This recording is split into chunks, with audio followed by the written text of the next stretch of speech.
What is happening, ladies and germs? This is the PackerMan, and welcome back to Green and Gold Games, where today we are going to be starting a new Let's Play, Top Gear 2. This is the sequel to Top Gear 1, which I already did a Let's Play on. And this game is basically bigger, better than Top Gear 1. As you can see, I can put in my full username. Yay! Of course, I always go for automatic. Change the controls as per usual. Type of speed, I always go for miles per hour. This time we're starting in Australasia, which is basically the province of New Zealand and Australia, basically that entire area. In this game, we have all kinds of different upgrades we can get for our engine, wet and dry tires, gearbox, nitros, side armor, rear armor, front armor, and we can also get a custom paint job. Now, the version of Top Gear 2 that I'm playing is the European version. So this song that's playing right now actually usually goes on third in the US version. But I wanted to get the European version for a couple of different reasons. This being, well, first off, I personally think this is the superior soundtrack in the Top Gear franchise. But again, that's just my opinion. And you'll also notice that there is no computer split screen this time around.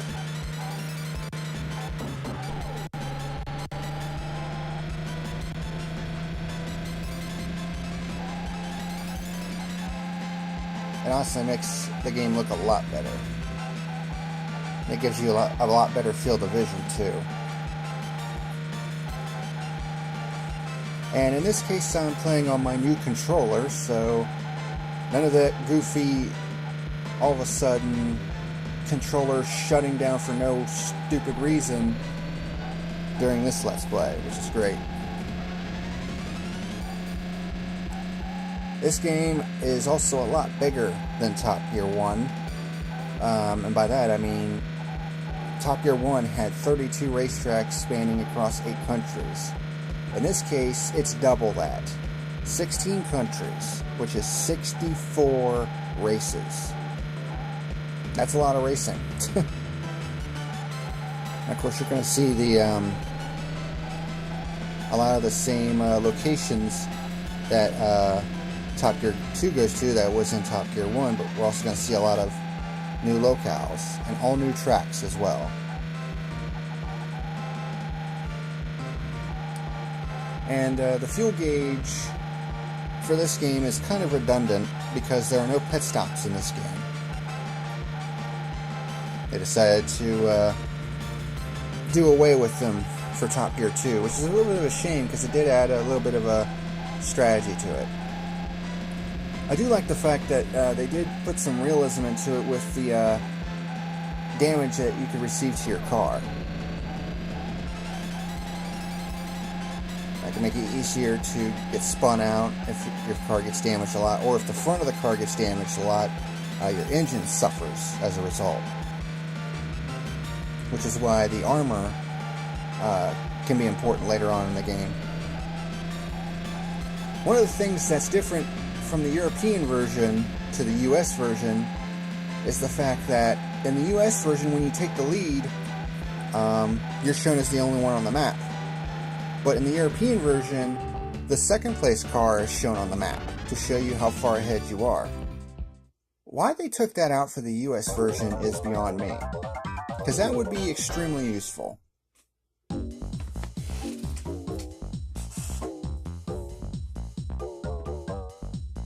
So, starting off good. Race number 2, Ayers Rock. It says length 1.1 kilometers, although in the US version it's 1.1 miles. And of course, this is where all the money is spent. I decided to get the best tires, the best dry tires, and I also decided to get the level 1 nitro.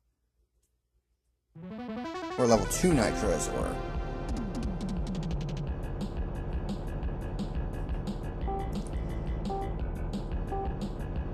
So yeah, you don't have to worry about the price of the tires. In this one, you can just grab the best ones right off the bat, usually with the win in the first race.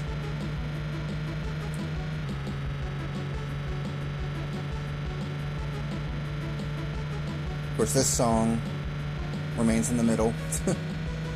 They just basically swapped the first and third songs for the European version and the US version. Here's another thing that they took out of the US version for some reason. When you pick up something on the track, in this case the nitro, it actually shows you on the screen what it was. Again, why did they take that out of the US version? To me that makes no sense. And you can't tell me that it was a memory issue, because clearly the European version can handle it just fine. So, I don't know what the heck was going on there.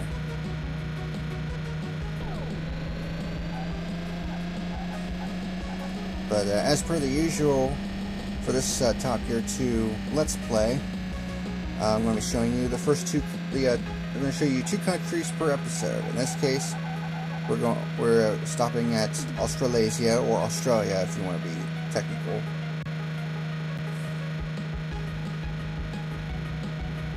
And I believe the next country is England.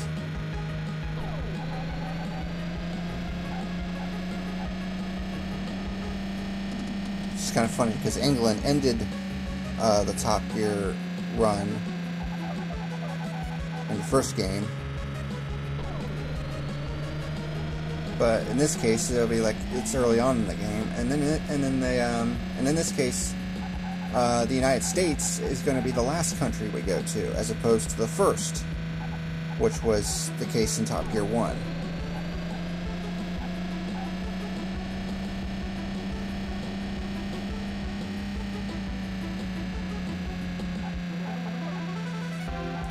Another thing that I noticed, and I don't know if this was a glitch in the game, but you probably won't see it for a bit, but one thing that I noticed is if you hit a car full speed with a nitro, they usually maintain that speed up until they hit another car. And if it's one of the faster vehicles that you're racing against, you're usually not going to catch them no matter what you do. I always thought that was kind of weird.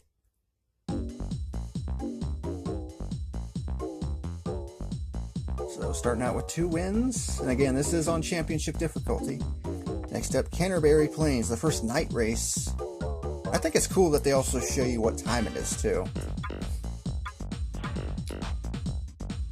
I think here I'm going to get the second gearbox, level 2 gearbox. So acceleration and top speed are increased a little bit with the weak ass engine that I'm starting out with. And it also adds another gear. The level 3 gearbox basically is a little bit of an improvement on it, and then the level 4 gearbox is basically the best one, and it also adds a 6th gear. Ow. That's what happens when you hit roadside obstacles. It'll basically spin you out and send you for a tumble.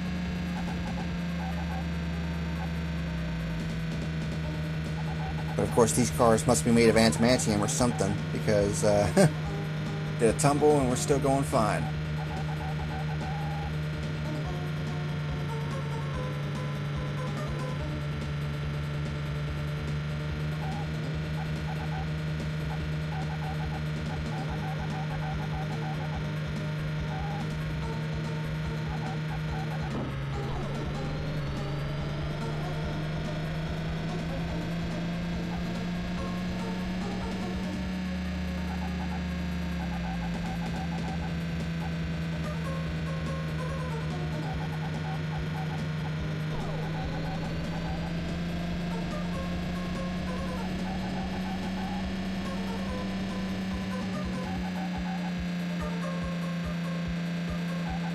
First 2 races were 5 laps, and this race is 4 laps. In this game, the races can range from as low as 2 laps which we're going to see in the next race, or as high as 9 laps. Of course, there's only one 9-lap race in the game that I'm aware of. And shock, shock, it's on a short track.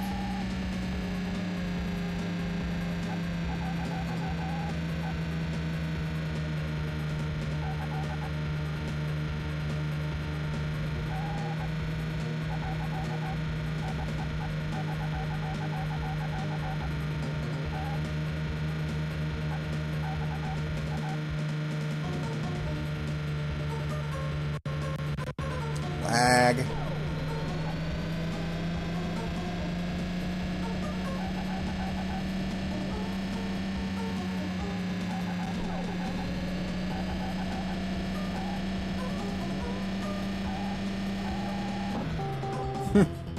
Tumbled across the line.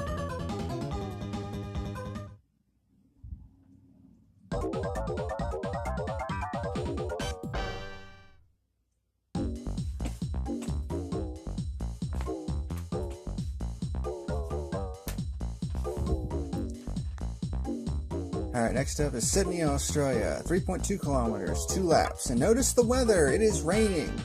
That's another thing that's been added to this game and why the wet tires are going to be used.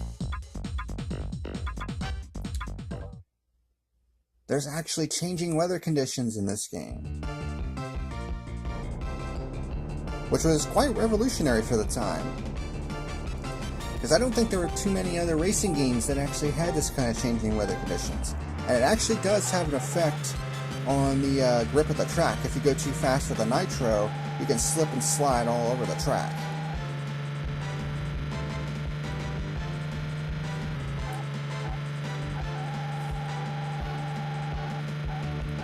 And there are also like flashes of lightning in the background too, which is pretty cool for some rainstorms. Sometimes you don't even need a rainstorm. It could just be dark outside, but there's an impending thunderstorm in the area that some tracks have.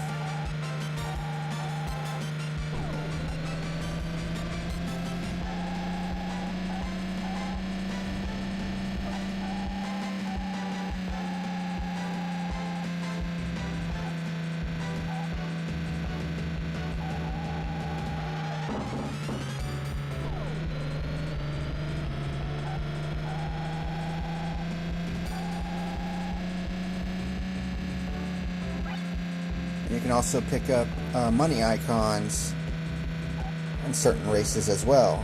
Each pickup gives you $1,000 added to your bank.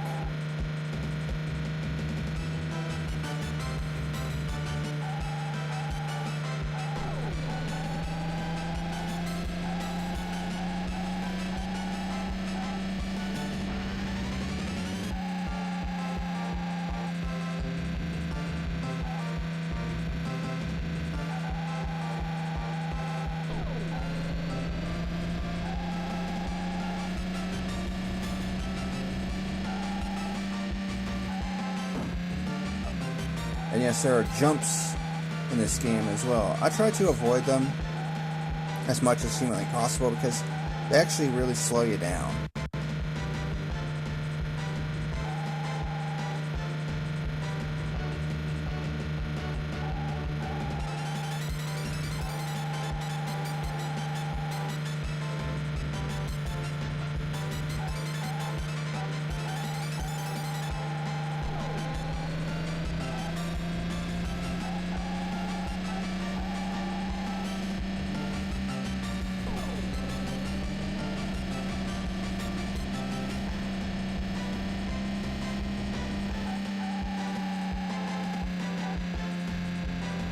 Looks like the best I'm going to do here is second.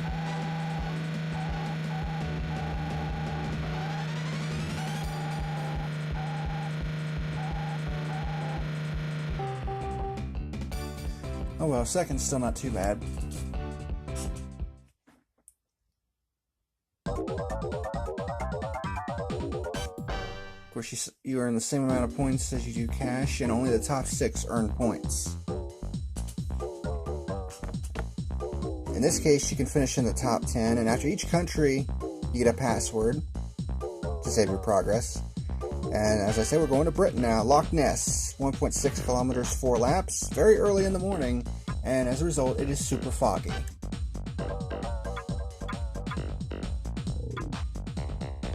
I could get the level 3 nitro if I wanted, but in this case, I'm going to save up the money.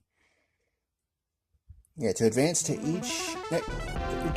next race in the round, you have to finish at least top 10, but in order to advance to the next country, I think it's top 5 in points that you have to finish. Now this race is going to introduce the third icon that you can pick up on track. Except in this case, it regenerates after every lap. It's right up here. It's a red S. It's a speed up icon. Basically, it acts as an on-track nitro. And it regenerates every lap, so it's always going to be there. And there I just missed $1,000, but I can get that on my way back. Because it's a 4-lap race. So if there's any icons on the track and you miss them, you can still get them when you come back around the next lap.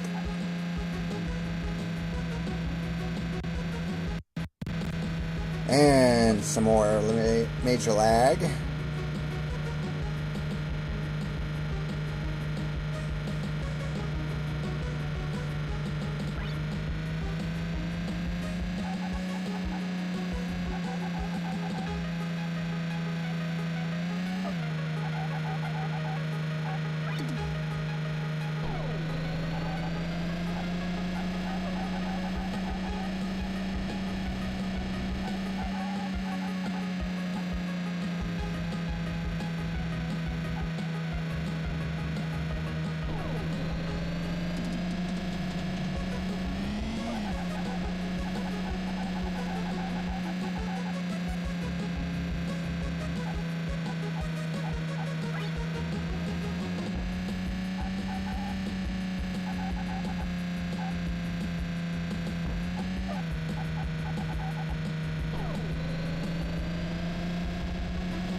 Of course,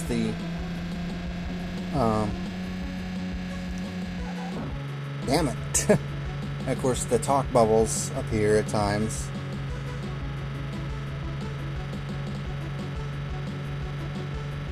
Much like in the first game. Although I think they got rid of that in Top Gear 3000, which is kind of a bummer.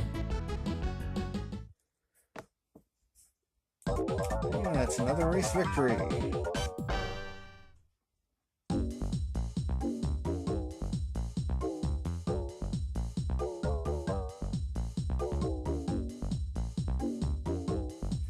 Alright, London, 1.7 kilometers, 4 laps.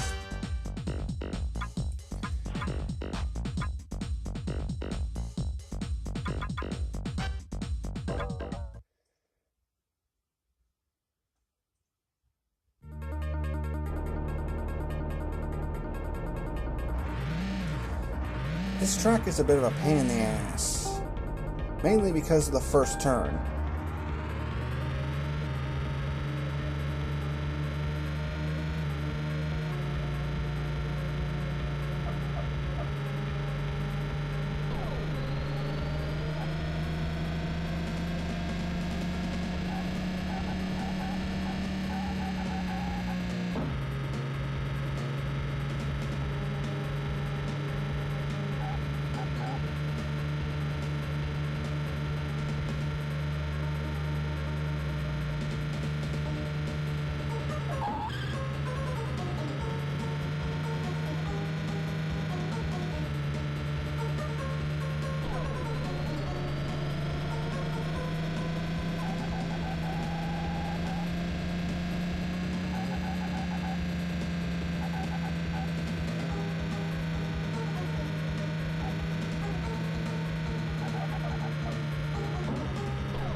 course, London was the site of the longest race in the game in Top Gear 1. Not the case this time around, though. That's reserved for a different race in this round, which we'll be getting to here in a bit.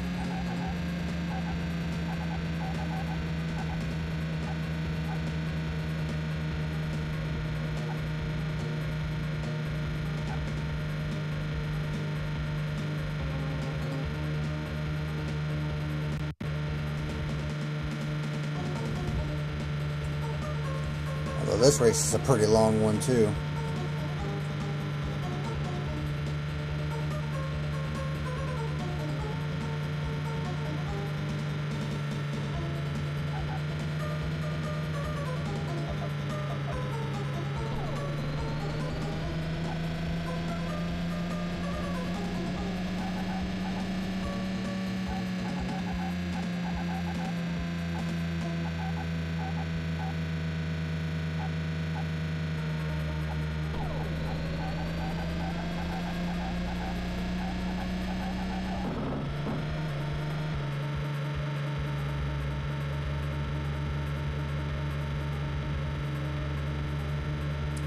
Yeah, this race sucks. Not a big fan of it.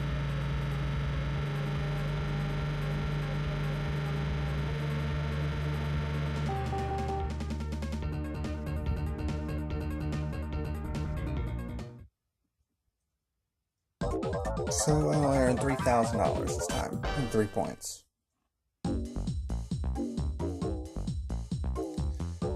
But I still have the overall lead, so... Now here is the longest race in the game. Sheffield, 2.8 kilometers, 3 laps. And I believe I hold off here because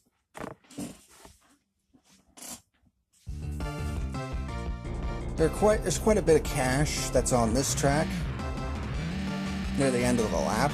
I think like about 7 grand. So if I pick all that up plus win this race and the next race, I'll have enough to get the level 3 engine, which would be a massive upgrade at this point in the game.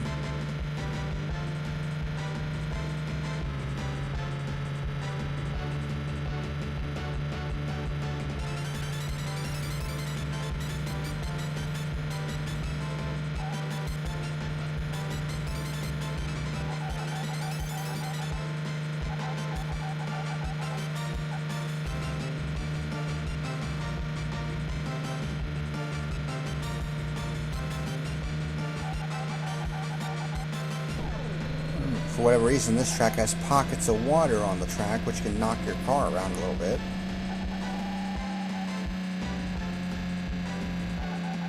But it's a fairly simple track.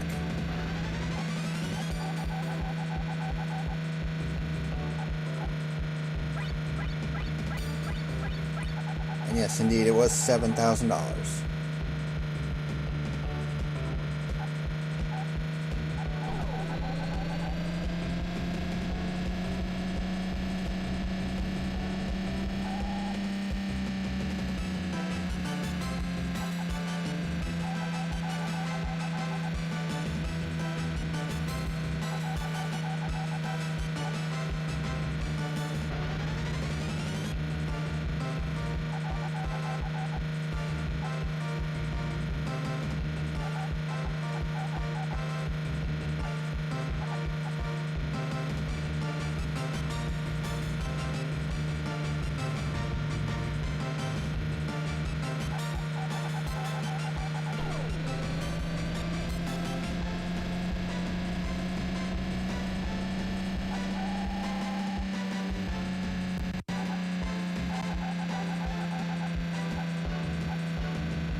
These two AI cars are just stubborn. They do not want to give up the lead.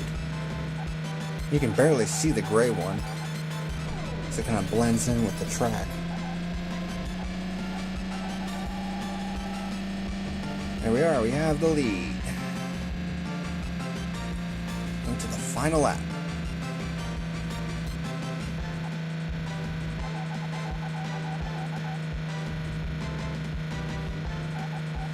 And you know this race is long because you very nearly run out of gas on this one.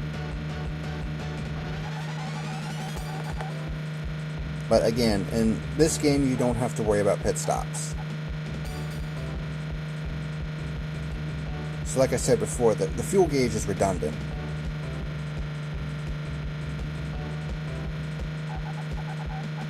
So even though it says my fuel is low, it's not going to matter.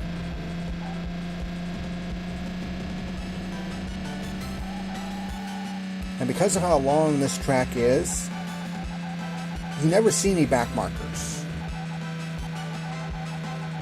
So that's why this race is fairly easy for the most part.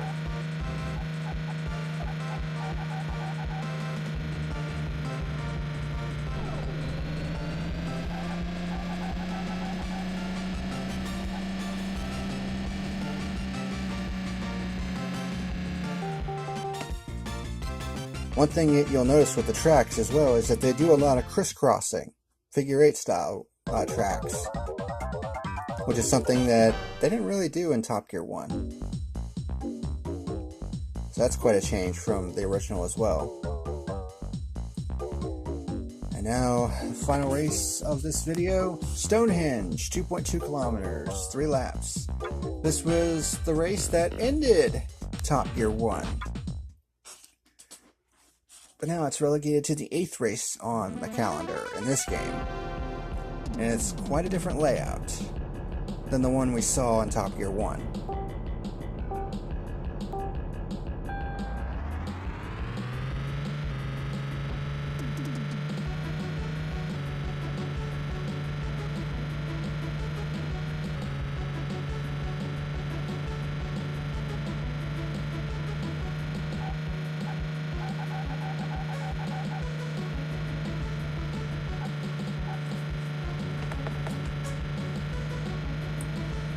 However, much like its Top Gear counterpart, this track is also relatively easy.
There, the leader is right in front of me.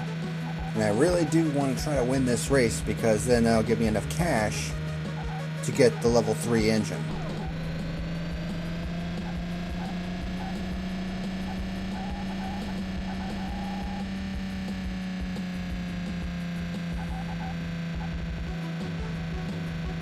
And there's the leader right up in front.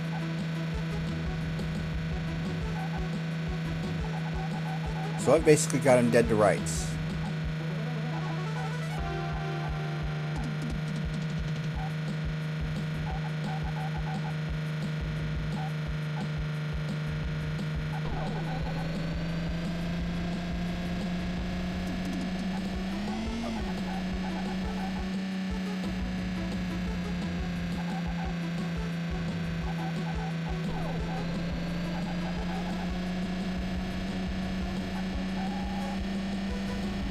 Yes! And of course he ended up hitting one of the back markers, so that certainly worked to my favor too. And bada bing, bada boom!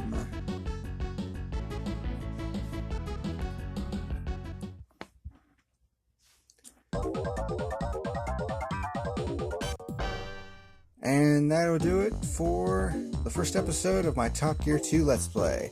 Thank you very much for watching, and until next time, this is the PackerMan, signing out.